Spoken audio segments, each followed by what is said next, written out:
నమస్తే అండి. నేను రత్నపిల్ల. భూమి కోసం, భుక్తి కోసం, వెట్టి చాకిరీ విముక్తి కోసం సాగు దున్నే చేతులు సాయుధ బాట పట్టి, దండం పెట్టే చేతులు ఆయుధాలు పట్టి, బాంచందొర అన్న బానిసత్వాన్ని నెత్తురుతో కడిగి, తరతరాల బూజు తుపాకిలతో దులిపిన రోజు ఈరోజు.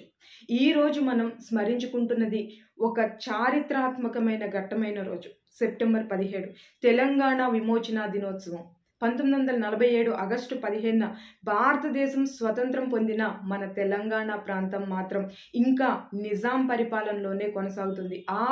ఆ పాలనలో ప్రజలకు ఎన్నో అణచివేతలు ఎదురయ్యాయి. కష్టాలు, అన్యాయాలు, ఎన్నో అక్రమాలు అనుభవించిన రోజులవి. ఆ సమయంలో తెలంగాణలోని రైతులు కావచ్చు, కార్మికులు కావచ్చు, విద్యార్థులు కావచ్చు, స్వతంత్ర సమరయోధులు కావచ్చు, సామాన్యులు కావచ్చు, సాధారణ ప్రజలు తమ హక్కుల కోసం గొప్ప పోరాటం చేశారు. రాజకీయ నాయకులు అలాగే మహిళలు తమ ప్రాణాల్ని పణంగా పెట్టి నిజాం సైన్యానికి వ్యతిరేకంగా రజాకారులకి ఎదురు తిరిగి నిలబడ్డారు. వారి త్యాగం, వాళ్ళ ధైర్యం వల్లే 1948 సెప్టెంబర్ 17న హైదరాబాద్ రాష్ట్రం అనేది భారతదేశంలో విలీనమైంది.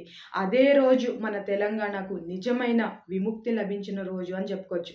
ఈ విమోచన దినం మనకు ఒక గొప్ప సందేశాన్ని ఇస్తుంది. అది ఏంటంటే, స్వేచ్ఛ అనేది త్యాగం లేకుండా రాదు. న్యాయం కోసం పోరాడితేనే సమాజం అనేది మారుతూ ఉంది. చరిత్రను గుర్తుపెట్టుకున్న వారే భవిష్యత్తుని నిర్మించగలుగుతారు.